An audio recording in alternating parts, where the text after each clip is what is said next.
अव्यक् अव्यक्तं व्यक्तिमापन्नं मन्यन्ते माम बुद्धयः परं भावमजानन्तो ममाव्यय अनुत्तमम्। अव्यक्तं व्यक्तिमापन्नं मन्यन्ते माम बुद्धयः परं भावमजानन्तो ममाव्ययमनुत्तमम्। बुद्धिहीन पुरुष मेरे अनुत्तम अविनाशी परम भाव को ना जानते हुए मन इंद्रियों से परे मुझ सच्चिदानंद घन परमात्मा को मनुष्य की भांति जानकर व्यक्ति भाव को प्राप्त हुआ मानते हैं। हरिओम।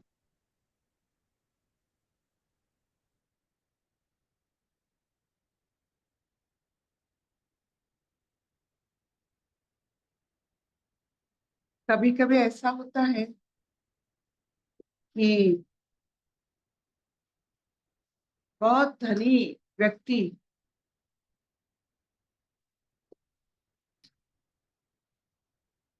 भिक्षा करने के जैसा अपने आप को भिक्षु बनाकर संसार में घूमता है।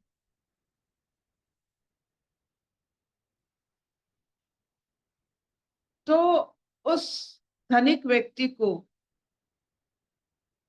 ये भिक्षु रूप में जो पहचान लेते हैं उनका बहुत फायदा होता है, और जो नहीं पहचान पाते हैं, जब एक धनिक अमीर यानी बहुत जिसके पास बहुत धन है, वैभव है, वो जब भिखारी रूप धारण करता है तो बड़े वो क्या कहते हैं, वो बच्चों वाली उसमें एक उत्फुल्लता रहता है, a fun of becoming poor. तो खुशी से वो भिखारी होता है। वो भिखारी नहीं है, सबसे बड़ा अमीर है, लेकिन थोड़ी बहुत चपलता के कारण वो भिखारी बनता है और देखता है सबके साथ मिलता है। और जो उसे पहचान लेते हैं, वो भिखारी को जो अमीर पहचान लेते हैं, धनिक पहचान लेते हैं, उनका बहुत प्राप्ति होता है, उनका बहुत लाभ होता है और सहज होता है जीवन। लेकिन जो बुद्धिहीन व्यक्ति एक अमीर आदमी को, मतलब जो धनिक होता है, अमीर तो नहीं कह सकते, एक धनिक आदमी जो भिखारी बना है सबसे मिलने के लिए, सबको जानने के लिए, अपने आप को जितना भी वो छुपाता है, उतना उसकी जो आचार व्यवहार है उसे पता चलता है वो कोई बड़े घर की जरूर होगा, तो वो सत्संगी भी बनता है। लेकिन जो इसे नहीं जान पाते, तो वो जितने भी गरीब थे और गरीब बन जाते हैं, क्योंकि पहचान में भी नहीं आता है। धन तो नहीं आता है, लेकिन धनिक का पहचान ही नहीं होता है। जो इंसान धन नहीं है, ठीक है, तो धन जिसके पास होते हैं, पहचान से भी बहुत कुछ हो जाता है। तो यही होता है। कृष्ण जब जो ब्रह्म जब कृष्ण के रूप धारण करते हैं, अखंड अनंत व्याप्त धनिक भाव वैभव जब धारण करता है एक रूप, जैसे कृष्ण के रूप को धारण किए, तो कृष्ण को सिर्फ कृष्ण मान लेना ये बुद्धिमता नहीं। कृष्ण के माध्यम से पूरा ब्रह्म को जान लेना ये बुद्धि। वो अबुद्धिय क्यों कौन है? जो कृष्ण को सिर्फ कृष्ण मानता है। तो हम में भी यही, जो हम अनंत व्याप्त तत्व से बने हैं, खुद ही को हम एक सिकुड़ा हुआ जो शरीर में फंसा हुआ मान ले, तो हमारी जीवन ऐसे भिखारी की तरह, मंद बुद्धि की तरह चलता रहेगा। जब अपना अस्तित्व को, तत्व को आप ब्रह्म के साथ जोड़ सकते हो, तब जाकर आप और आपका आचरण और आपका विचार ये सब प्रतिफलित होता है। तो अपने आप को निमित्त, अपने आप को छोटा मानना और आपको कोई और छोटा मानता है, ये बुद्धिहीनता का लक्षण है। खुद को छोटा मानना, किसी और को छोटा मानना, ये बुद्धिहीनता है। तो आज की जो श्लोक है एक आवाहन है, उद्घोष है। अपने आप को सीमित मानने वाले भिखारी होते हैं। जो अपने आप को असीमित मानते हैं, जो अपने आप को ब्रह्म से जुड़े मानते हैं,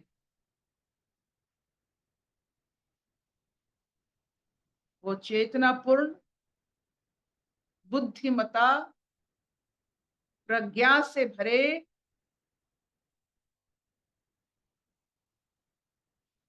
एक मुक्त चेतना होते हैं।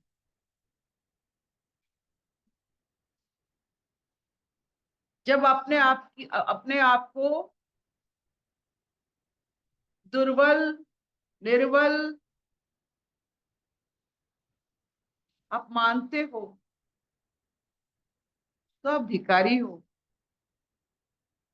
अल्प बुद्धि हो, मंद बुद्धि हो।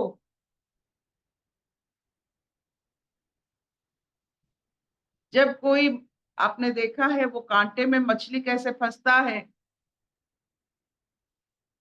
वो कांटा है तो मछली फंसेगा जब आप उसमें उसको जल में डालेंगे या पानी में डालेंगे।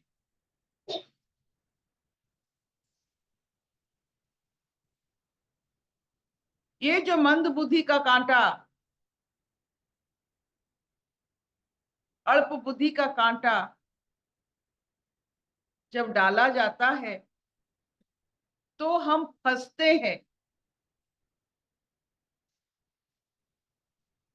कैसे फंसते हैं? निर्बल होकर, निहत्था होकर,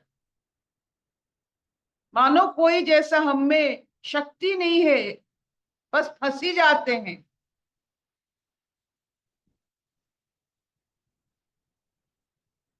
लेकिन उस मछली के बारे में सोचिए, चारों तरफ कांटा फैला हुआ है, वो फंसता नहीं है।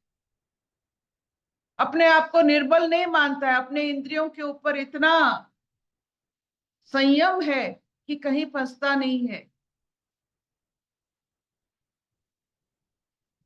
ये कैसे होता है? जो अपने आप को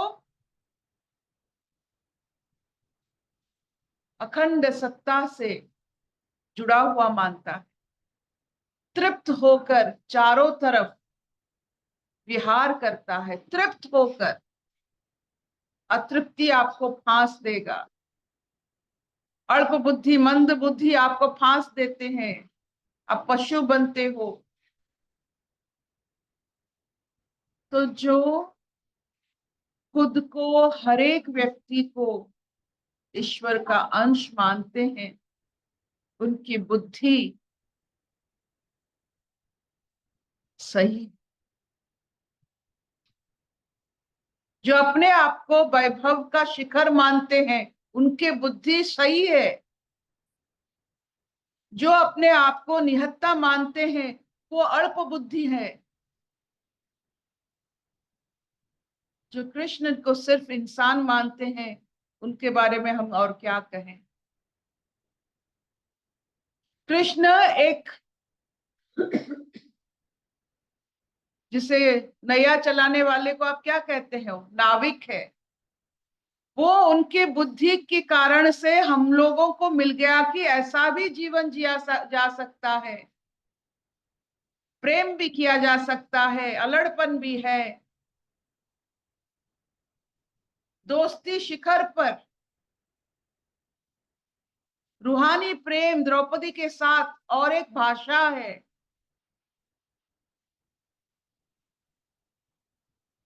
अपने बुआ के साथ उनकी जो रिश्ता, उनके बच्चों के साथ जो रिश्ता, वो तो हम बता ही नहीं पाएंगे।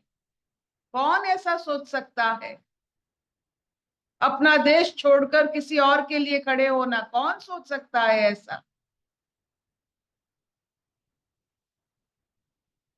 उनके मित्र सुदामा के साथ उनका जो भाव, कौन ऐसा सोच सकता है? तो वो हमारे लिए एक नाविक है, हमको दिखाकर गए हैं एक साधारण इंसान बनकर कि क्या हो सकता है। एक साधारण इंसान कृष्ण बनता है।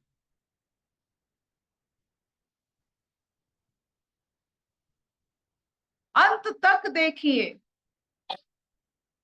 पूरे अपने जो पूरे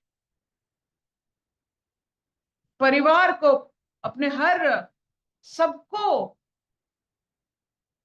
जब वो परिवार, वो बच्चे जब श्रृंखलित नहीं होते हैं, उनको वो कैसे डुबा भी देते हैं। 8 पत्नियां, एक पत्नी के साथ 10 बच्चे, 80 बच्चे, किसी के बारे में नाम और निशान नहीं है। इसका मतलब क्या होता है? वो हर समय में सत्य को, सत्य की उपासना करते थे और सत्य के माध्यम से अपना जीवन धारण किए हुए। इस नाविक को अगर हम और अच्छे तरह से देखें तो हमको भी रास्ता मिल जाता है इस भवंडर में।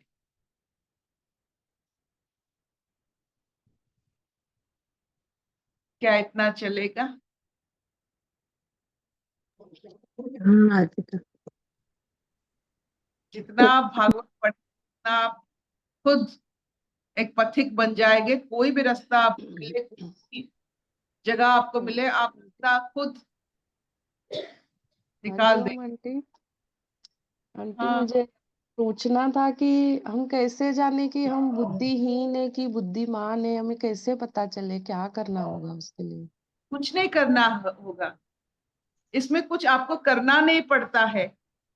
आपकी गतिविधि से पता चल जाता है आप बुद्धिमान हो या बुद्धिहीन हो। बुद्धिमान कभी ठहरता नहीं है, चलता रहता है। अगर आपकी जीवन चलता रहता है, बस आपको यही जोश है कि और क्या देखने को है, आपको कोई फर्क नहीं पड़ता क्या मिला, अच्छा मिला बुरा मिला, आप इसको जजमेंट नहीं करते हो, बस आप चले ही जाते हो, आप बुद्धिमान हो।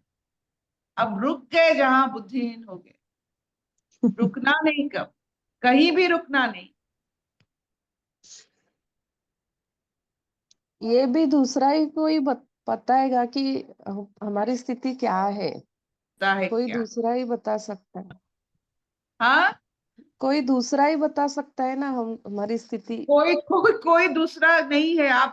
आप चारों तरफ फैले हुए हो, आपकी गति ही आपकी आपको पता चलाएगा कि आप बुद्धिमान हो या बुद्धिहीन हो। आपको कोई नहीं बता सकता है, कोई किसी को नहीं बता सकता है। आप क्या अपने बारे में सोचते हो, वही सबसे बड़ी राय है।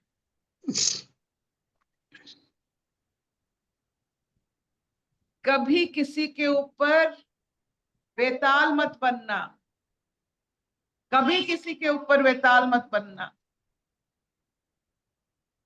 कोई आपको संभाल नहीं पाएगा। आप खुद को संभालोगे, गिरोगे, उठोगे, चलोगे, लेकिन चलते रहना अंत तक। शरीर जब तक आपको साथ देता है, शरीर के साथ चलना, नहीं तो भाव के साथ चलना, लेकिन चलना जरूर।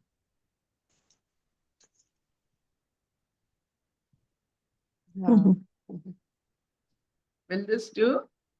हाँ बहुत सुंदर।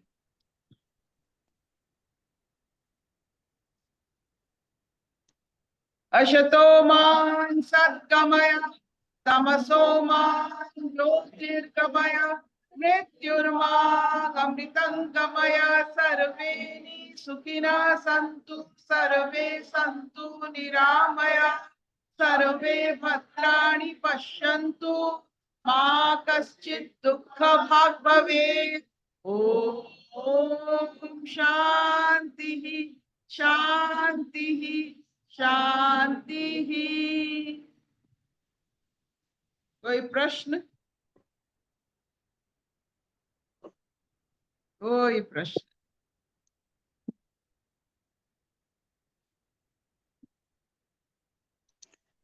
Thank you ma'am, thank you धन्यवाद।